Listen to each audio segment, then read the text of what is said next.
Rendons grâce à Dieu de nous permettre d'être ici aujourd'hui pour procéder à cet important événement qui va au-delà du simple aspect symbolique. Et cet événement s'inscrit dans le cadre du programme de la Semaine des citoyens. Et c'est pourquoi nous l'avons voulu assez sobre, parce qu'au moment où on vous parle, les Ziguinchorois et particulièrement les jeunes sont sur le terrain en train de procéder à des activités de nettoiement et de curage. Et nous-mêmes, dès la fin de cette cérémonie, nous nous rendrons sur le terrain pour voir l'état d'évolution de ces travaux. Elle s'inscrit dans le cadre de cette semaine et j'en profite également pour lancer un appel à tous les Ziguinchorois de se rendre disponibles demain à partir de 8 h parce qu'il sera organisé une séance de don de sang. Vous avez tous entendu les problèmes auxquels sont confrontés les hôpitaux et les banques de sang. Donner du sang, c'est sauver des vies. Mais donner du sang, c'est se soigner soi-même. C'est médicalement établi. Et donc, donner du sang, c'est tout bénéfice. Je ne parle même pas de l'aspect moral. Et c'est pourquoi il est important. Nous avons inséré un programme de don de sang demain à la place de Gao à partir de 8 h. Nous appelons tous les Ziguinchorois à se mobiliser massivement pour procéder à ces dons de sang. J'en profite pour généraliser cet appel à tous les Sénégalais. Vous savez très bien que nous avons toujours eu un programme de don de sang. Nous y avons toujours incité nos militants et nos militantes, mais au-delà, tous les Sénégalais. Et périodiquement, pour des délais sur des espaces-temps de 4 à 5 mois, nous-mêmes nous prenions l'initiative de les organiser. Le problème a été posé, il est grave, parce que beaucoup de vies sont perdues après accouchement, après accident, des hémorragies, des pertes de sang, ou des vies d'adultes et d'enfants sont perdues alors qu'elles auraient pu être sauvées avec quelques grammes ou quelques litres de sang. Et c'est pourquoi nous lançons cet appel, nous le généralisons pour que tous les Sénégalais se rendent auprès des banques de sang pour donner un peu de leur sang. Cette cérémonie elle est importante, je disais. Je commencerai par saluer l'assistance et particulièrement les autorités ici présentes, notoirement les délégués de quartier, le président du conseil départemental, mais tous ces invités qui quelquefois sont venus de très loin, de Dakar, de Louga, de Fatick, de toutes les zones pour venir assister à cette semaine. Nous vous saluons et nous vous remercions pour ces efforts que vous fournissez pour accompagner notre action. Rebaptiser les rues qui portaient des dénominations coloniales fait partie de notre programme. Vous le retrouverez dans le programme Bourok. Ça fait partie de notre programme national également. Pour le moment, nous sommes maires de Ziguinchor et comme dans tout autre secteur, nous commençons à appliquer nos idées ici. Je tiens à dire que ce n'est pas un exercice qu'on fait par défiance ou contre quelqu'un. Ce n'est pas un exercice que nous faisons contre la France. Nous n'avons pas de problème particulier avec la France. Nous avons une collaboration saine. Au moment où je vous parle, nous avons 12 jeunes Français qui sont en séjour dans le cadre des partenariats et des jumelages qui sont en séjour chez nous et qui sont sur le terrain avec nos jeunes en train de faire des actions citoyennes. Et nous avons reçu, comme nos fils, nos propres fils et nos propres filles, comme nos enfants, il n'y a pas de problème entre les peuples. Nous ne le faisons pas donc contre un pays, mais nous le faisons par devoir de mémoire. Un pays qui n'a pas de mémoire ne peut pas exister. Un pays qui ne connaît pas son histoire ne peut pas exister. Et cette histoire, comme tous les aspects comptables, c'est un bilan. Et un bilan, c'est un passif, mais également un actif.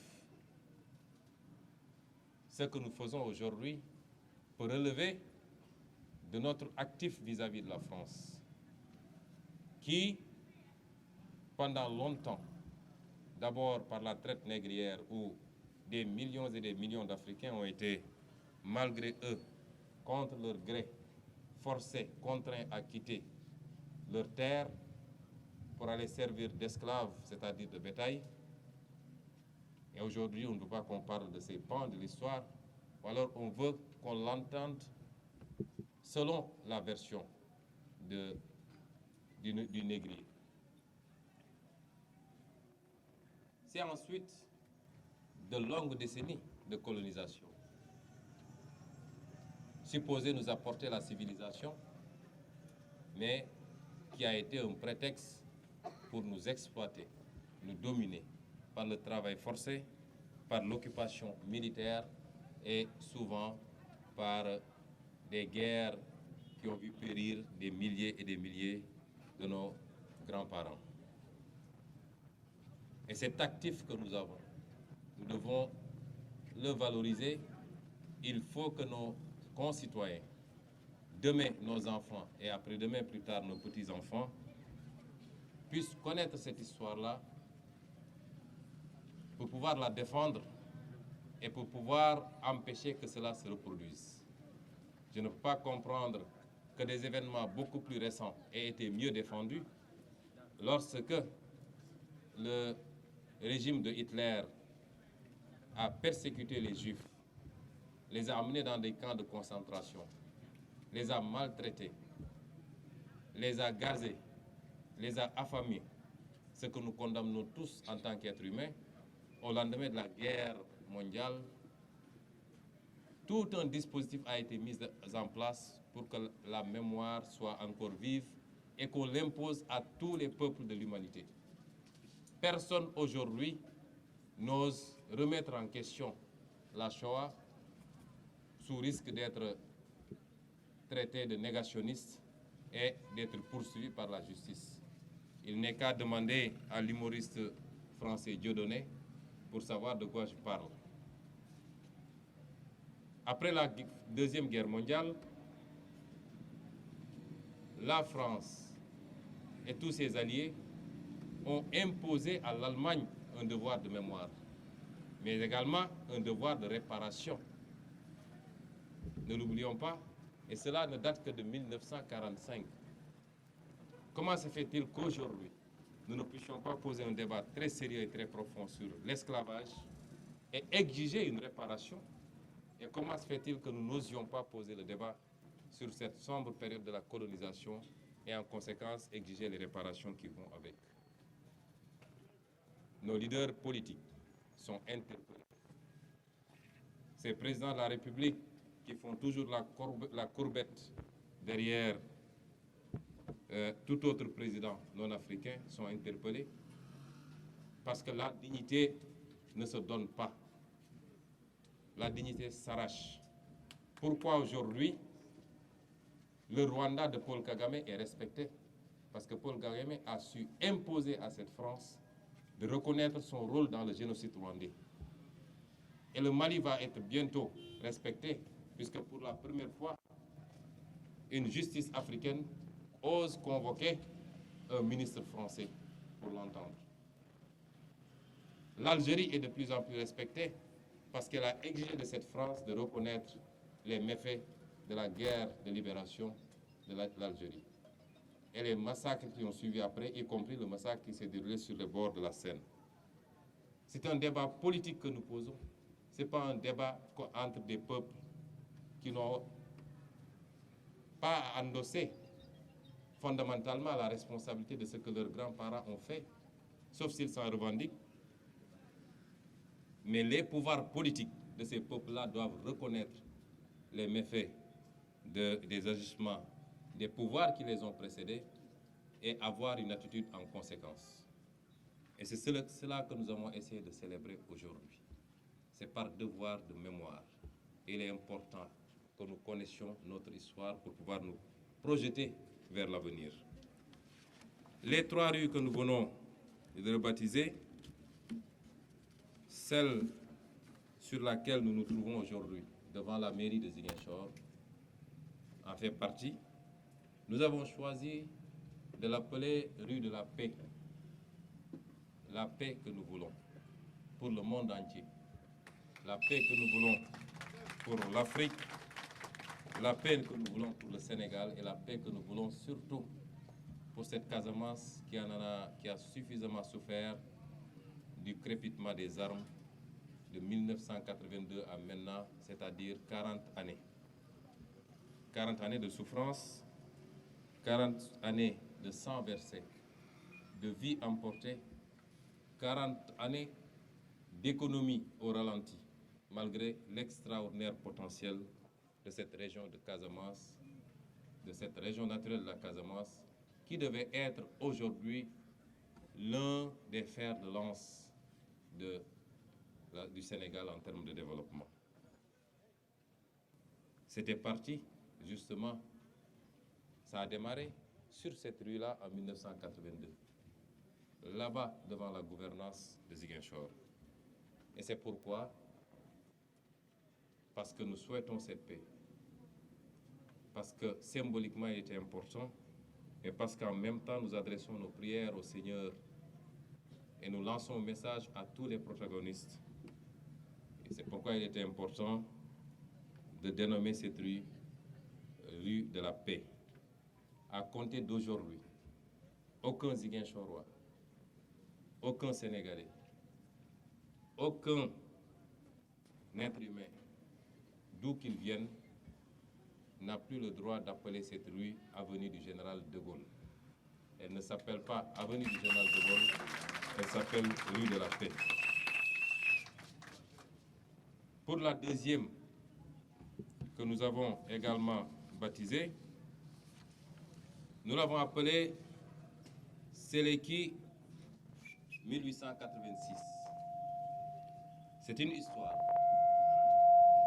Celle-là